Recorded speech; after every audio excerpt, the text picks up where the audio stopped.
Welcome back to Smart City Expo World Congress. Good to see you. Thank you. Thank you very much, Femi. Thanks. Please. Hello, everyone. How are you doing? Nice to see you. Nice to see you after the inauguration. Sometimes inaugurations kind of end up being a bit tiring and people leave the stage, so it's great to have you here. Well, today, and probably if you're here you know that, we've got the privilege to have with us Claire O'Neill in this amazing event, in this amazing auditorium. As you probably know, Claire is a global decarbonisation advisor. She is a former UK Minister for Energy and Clean Growth, where she sustainably accelerated the UK net zero progress and brought COP26 to Glasgow. She led the climate and energy teams at the World Business Council for Sustainable Development from 20 to 22, and now she works as a decarbonisation catalyst through her global board, advisory and investment roles. We've been debating quite a lot now, so 30 minutes is very few for us. Maybe we need to move afterwards with all of you to some other place. But before going through this session, and I have to tell you, before becoming UK Minister, Claire had 20 years of business career. Someone said sometime that she was one of the very few ministers that carried a calculator with her. I think numbers are really important.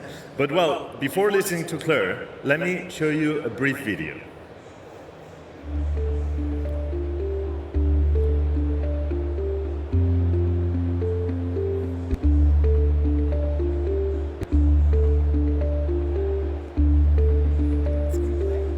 Hopefully. There it is.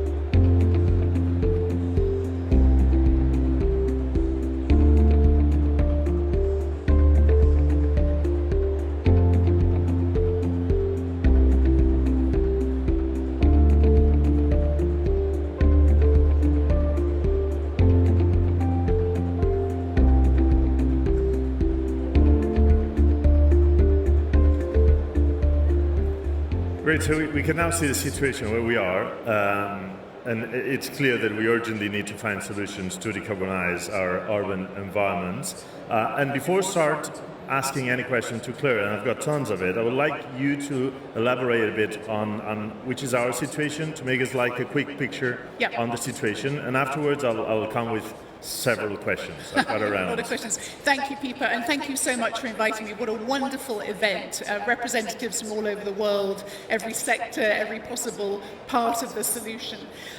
So I wanted to just set the scene a little bit for where we are. So that, I think, is a really powerful chart that I always ask to be played. This is a record of our daily CO2 emissions, if you like, coming from a volcano in Hawaii, plotted against ice core curves that go back 800,000 years. And you can see from that we are outside any of our known human tolerances. You know, we're here to talk about cities today. Most cities, well, cities really only became a thing about 5,000 to 10,000 years ago. So as we've started to develop and live in this particular way, that is what has been happening. And, you know, fossil fuel demand is continuing to increase. We started really talking about reducing climate emissions around 30 years ago. Since then, emissions have more than doubled from human sources, and fossil fuel demand is at record levels. And the global consensus, the political consensus that we fought for, some say is now breaking down. We have wars, we have conflicts, we have a retreat, if you like, from global agreements and politics. And when we talk about the built environment, which is a fancy word, I think, for cities and towns, places where people live, work and play, the situation becomes even starker. The built environment accounts for about 40% of global emissions. Of course, it's where most of our global prosperity is. Around 2/3 of our wealth is concentrated in these environments.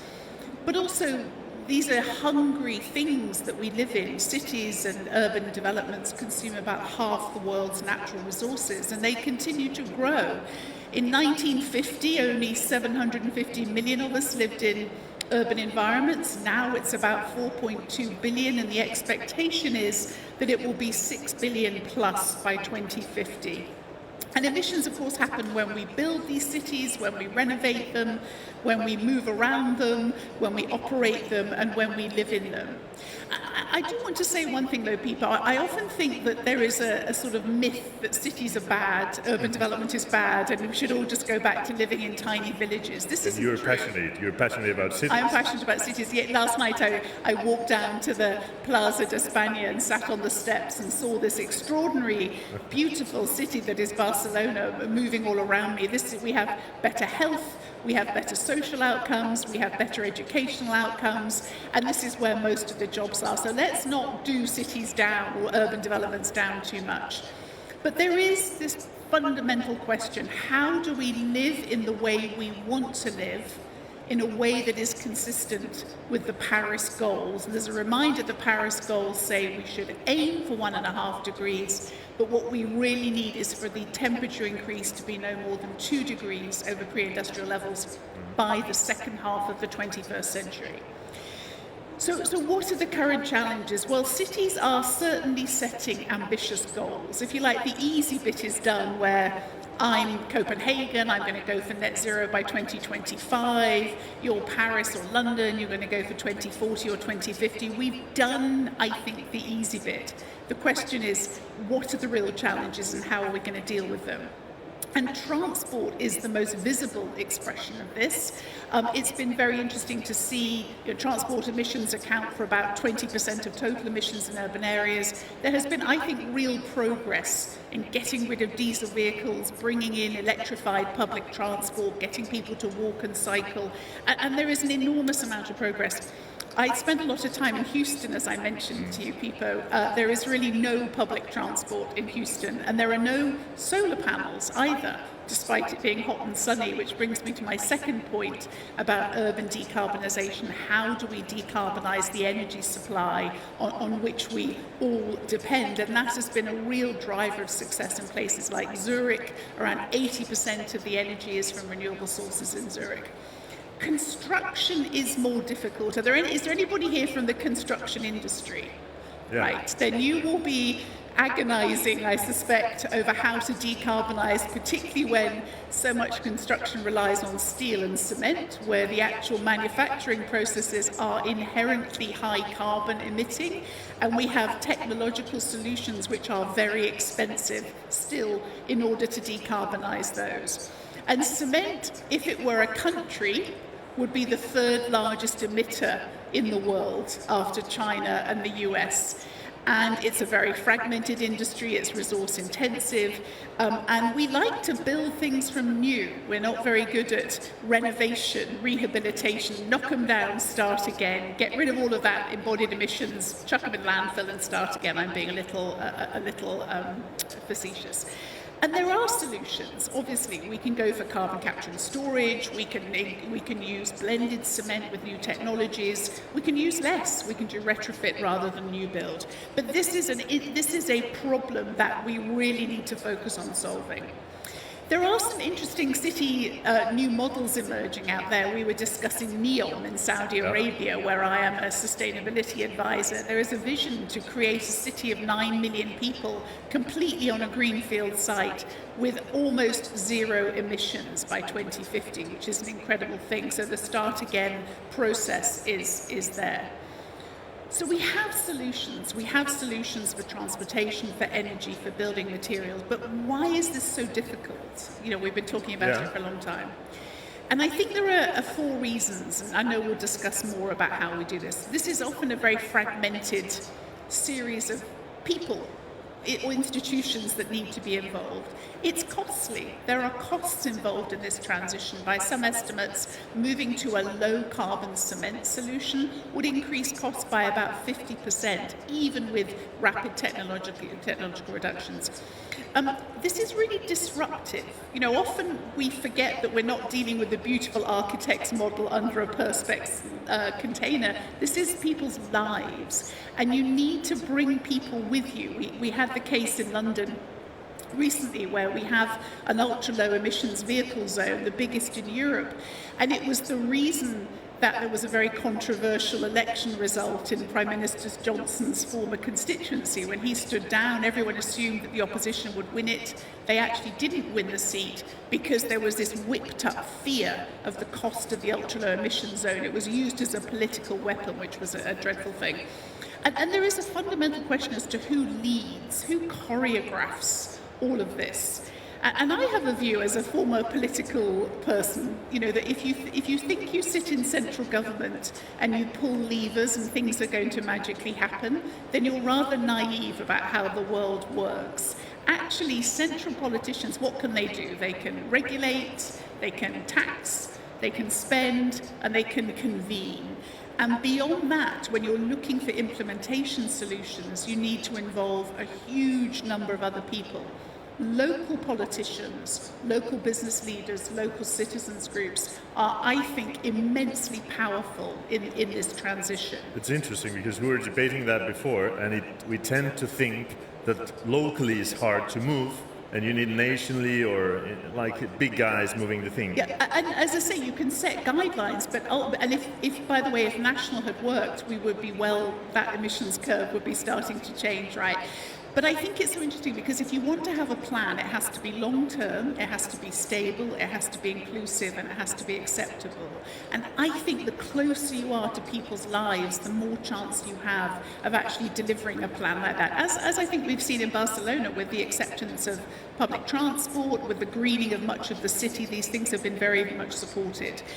And we need that business involvement. I spend a lot of time with the global business community, and there used to be something where people said, okay, just give us the regulation. Tell us what to do, make it difficult for us, or give us an incentive. The conversation needs to be much more productive than that. How do we create low carbon cement? What can the public sector do in terms of its own demand signals for lower carbon building materials? So it's a much more nuanced conversation. And lastly, is there a concept of a hair shirt in Spanish? A hair shirt, the idea that this is something that is a terrible burden. Never heard of it. Think of it as a burden. There is a concept that all of these changes are a burden, that this is difficult, that life is going to be worse. That is not true. The changes that decarbonise cities can have an incredibly important impact on the way that we live, on the quality of our lives, and so seeing where those co-benefits are and almost perhaps leading with those. Who doesn't want to live in a greener, cooler, more beautiful city? The fact that you're sequestering carbon is almost a byproduct of that. So we know what is happening, we know what we have to do. The question is how we do it, and that is where we can have a conversation. I'd like to ask you some things, and by the way, if any of you is interested on bringing any question to Claire, we'll love to hear you. There are some mics in the corridors, and they will help you to bring us a question. But before you help me with the questions, let me ask you some. And let me start with some kind of a gunshot questions, very fast. Sure. Because otherwise, with the 10, 15 minutes we've got left, we won't have time. And I'll go first with some quick questions, and afterwards with the how. Sure. The quick questions. Some days ago, and this is a confidence, we had a very nice teams where we talked a bit about this session, we started debating about it. And Claire brought up like 3 statements, 3 insights that I thought they were so brilliant, so interesting, and I would like you to elaborate shortly on them. The first was, don't wait for the perfect scenario. It doesn't exist. Yes, so there is a view that we must wait for everything to be perfect before we act. Let me give you an example. We need to remove billions of tons of carbon dioxide using engineered solutions. Oil and gas companies are doing that at scale. I sit on the board of an oil and gas company because I want to work with them to do that faster. There is a view that if oil and gas companies remove emissions, that is bad. If technology startups remove emissions, that is good. The atmosphere doesn't care. We just lost 1 million tons of CO2. Why is this a value judgment? And I think we're out of time for perfect. I think we have to act and do everything we can. That's quite connected to the second. She said, you don't change a system by sitting down and designing it on a piece of paper. And you said, I was writing down so fast, we're dealing with messy ecosystems, with competing interests. You have to start with what you have rather than what you wish you had. Yes, and this is again, there is a view that there is an academic world out there, we need a systems change. That is not the way the world works, or how we have developed. What levers do we have in front of us right now? And the last one, and probably if you would spend time with Claire, you would listen to that word all the time because she used it a lot. She said, just be courageous in your workspace. And you use a lot that word, courageous. I do, and I want, if I could do one thing today, it would be to get this audience to go out feeling good about they've come to this wonderful conference in this beautiful city, but feeling that you all can make a change, that you can actually stand up and question things and be courageous.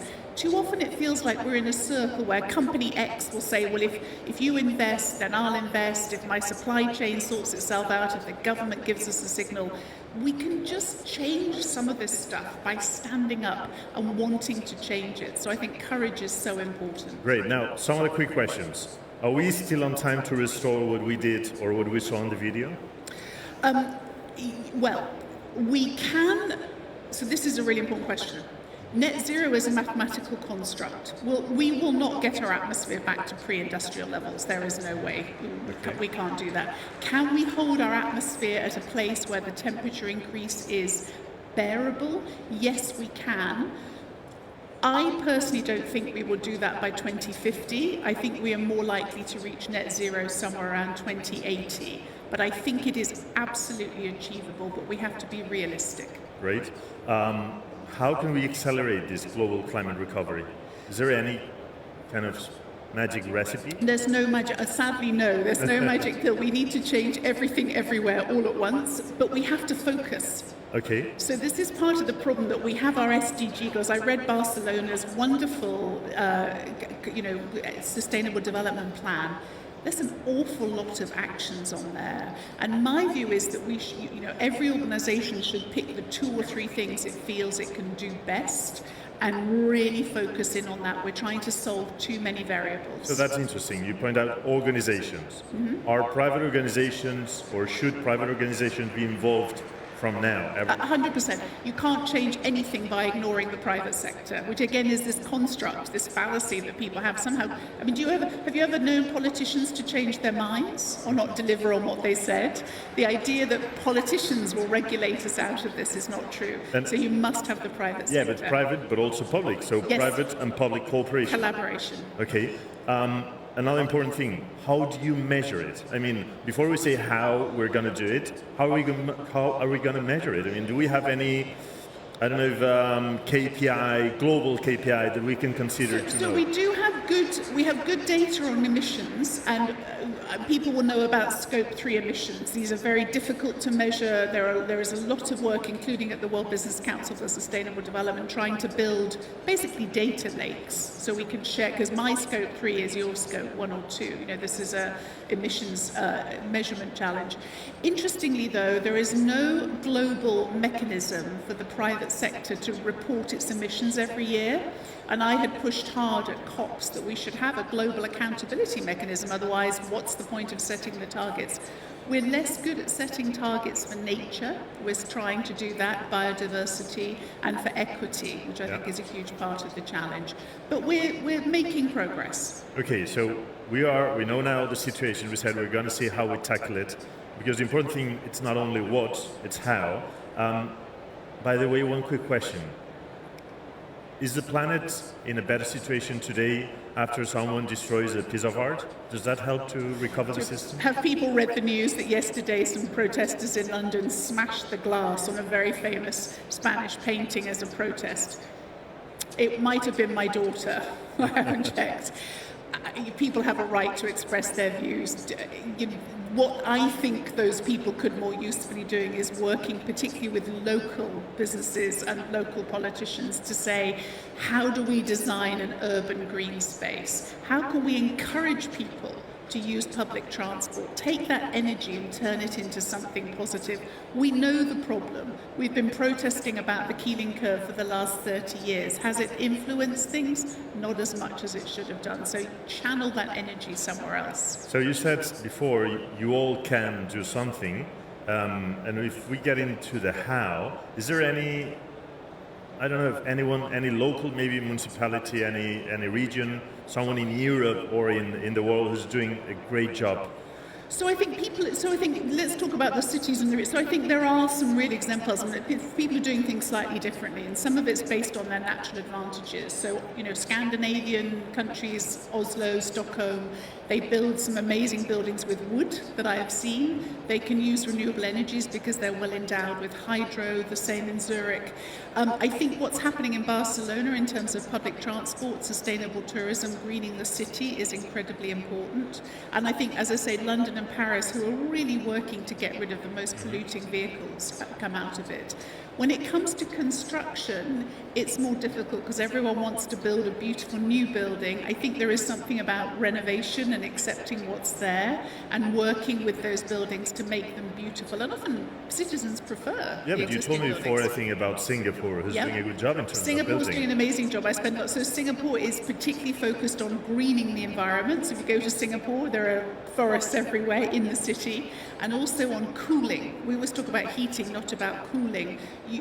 Block-wide renewable energy-powered cooling mechanisms. So there are some good examples. Interesting. And another thing that was very interesting from what you brought up is that we tend to do, or cities tend to do a lot of politics in terms of picking 20 things to tackle, yes, which is sometimes very nice to say we're working against all this, but sometimes not realistic. So and again, I just think it's the same in our private lives. You can't manage a to-do list of 20 things every day, but you might manage 3. So for a city to say, we are going to make sure we have 80% of people travelling by sustainable transport, and we're just going to put all our energies into that would be amazing. So I understand why people look at the SDG goals and say we must have a response. We're going to miss almost all of the SDG goals, is the unfortunate truth. But it doesn't mean we can't accelerate progress on some of them. So I think that, and again, it gets back to it being an academic exercise. Don't you sometimes think that sustainability plans, people tick all the boxes and put them in a drawer? They're not lived. We need to live some of these things. If we think on 3 elements that we should tackle, we should work, and probably it's not a local example, but it's a good example. We've got climate crisis or there is something very important if we want to tackle climate crisis, which is methane emissions. Yes. I remember it was some days ago talking with a guy on the radio, a CEO of a very important satellite space company, saying that we need to capture, we need to monitorize who's emitting methane so that we can say that plant is just bringing us a big issue with this. How can we do this? So thank you for bringing it up, Pipo. Methane is 50 times more potent than carbon. It is the low-hanging fruit. Many of the methane solutions are easy. Agriculture more difficult, but methane from waste and oil and gas operations easy. And most countries' national development plans don't have a target for methane. This gets back to the academic exercise. That is something that is absolutely there. And if we pull that lever, the scientists say we buy more time. We give ourselves more time for the more difficult challenge of decarbonisation. Okay, so methane should be something that we should focus in. Okay, in a couple of minutes I will ask you if any of you want a question. Let me go with one more, because I prepared lots of things to ask her, but I don't have time. There is something that can be controversial. Claire is talking about these important issues, but she also collaborates with some important oil and gas firms. And I was telling her, some people can tell you, hey, you're saying this, but at the same time you work with them. I do. I'm on the board of Oxy Petroleum, which is an oil and gas producer in the United States, and I deliberately wanted to be on that board for several reasons. I think we have to work where the emissions are rather than ignoring them. It gets back to dealing with the world as you find it. Oxy has been the most ambitious of all the oil and gas companies in owning its emissions responsibility. It's investing in the world's biggest carbon capture plant, and it's the only oil and gas major that's ever been run by a woman. And I am actually really proud of working with them. I'm hoping I'm helping them accelerate their decarbonisation progress. Do they listen to you? Do they apply your recommendations? Yes. Well, it's early days, but I think so. America is a whole new world, right? I mean, and so I think many American companies are a long way behind European companies in thinking about this, but they're really accelerating their progress. I'd like to think they were listening. I suppose that you normally tell them to pick 3 things to... Pick 3 things. Okay, so any question, you can maybe move to the mic. There are some mics in the corridors. Afterwards, you can go for it. Hello. I don't know if we can hear you. Hear me? Yeah, there you are. Hi, Claire. We actually met in 2017 when you were Minister for Business and Climate. Hello. It's really good to see you. My question really is about business, and you've touched on it. I believe, like you, that you've got to be in the room. It's too easy to stand on the edge and throw rocks. You've got to be involved. One of the questions is, I don't think you can change anything without industry involved. And it can't be through regulation. How can you incentivize them or help them understand that this is corporate social responsibility, not a glossy magazine? We're working with Reckitt's in Hull, and I'd like to invite you to come and hear about what we're doing in Hull. It's a small city with many challenges, but how do you get industry involved who say to you, we can't get involved in local politics? It's such a great... I've spent some time in Hull, my very first consulting job. I lived there for about 6 months, I know it, a long time ago. This is such an important point. And what happens is governments will come up with a consultation. We're going to regulate something, give it, and then industry will get together and say, well, this is really bad, we can't possibly have this. The best regulation is made in consultation with industry. And also, if the businesses feel that sense of local accountability and involvement, then they can get involved in greening the local area, in working with different groups to bring them alongside. So I think there is this almost social contract with companies that absolutely needs to change. And there are exemplars of doing that, but it's not enough to sit back and say, I'll wait for you to regulate me or give me an incentive and then I'll act. And I think that is starting to happen, but we absolutely can take the opportunity of events like this to accelerate it. Makes sense. We have another question, I think, if anyone wants to go to the mic. While you get into the mic, one quick question. I was thinking before when talking about these oil and gas firms, why don't we ask companies to start disclosing emissions per share, along with earnings per share? That would be interesting. There was that. So this is. I read it from somewhere, and I thought that was. I've had this conversation in the boardroom. I think it would be now. I think companies could disclose emissions per share, just as they disclose earnings per share, which in the US in particular is a very important number. There are all kinds of reasons. Well, why should we go first? What happens if it's wrong and we have to restate it? And I say, why don't we just be courageous? So this is an ongoing conversation. It's a good one. Hello. Hello. How are you doing? Thank you. Claire, you mentioned that we're going to reach net zero not by 2050, but 2080. Is there a chance that this 30-year delay will end up us living in the world we don't want to live in? And if yes, what we can do to avoid this? So look, this is my view, and officially the world is still aiming for net zero by, and in fact I brought in the legislation in the UK for 2050, pre-pandemic, pre-Ukraine, pre a lot of things that changed. This is the latest figure from the UN. Net zero by 2080, it looks like would give us a 1.7 to 1.8 degree rise in temperature, we think. But your point is really important because we actually don't know. So, we talk about climate as if it's in an academic box. We have all kinds of tipping points that we just don't understand. What happens if ice sheets melt? What happens if ocean currents stop?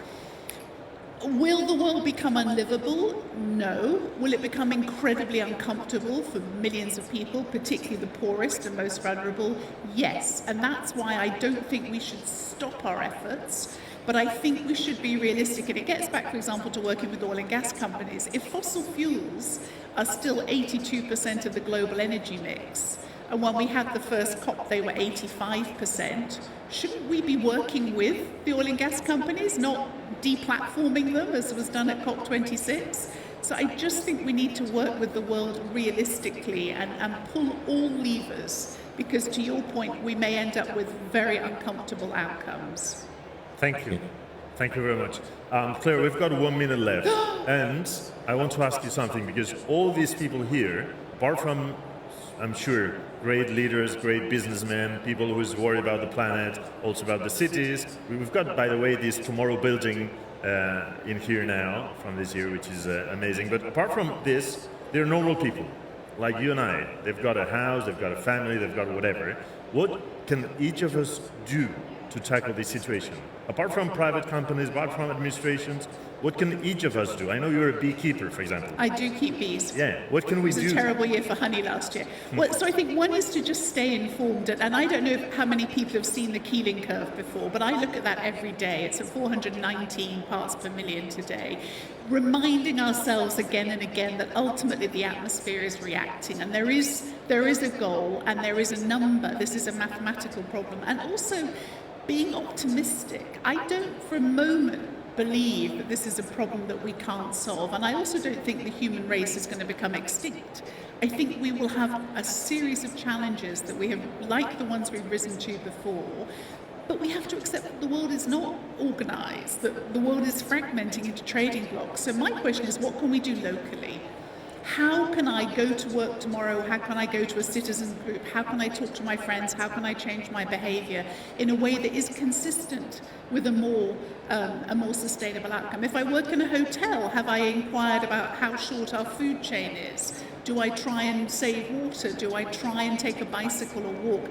People say this is all nonsense, you need regulation. Of course you do, but ultimately, governments only regulate on behalf of their citizens. So showing that we are part of this solution is also really important. Great. And don't forget about what Claire said. Don't wait for the perfect scenario, because it doesn't exist. Claire Neal, Global Decarbonisation Advisor, former UK Minister for Energy and Clean Growth. Thank you very much for being here. Pipo. It was great to have you in much. Barcelona. Thank you. Thank you. Thank you, Femi. Pipo. Thank you, Pipo. Thank you, Claire. Appreciate you.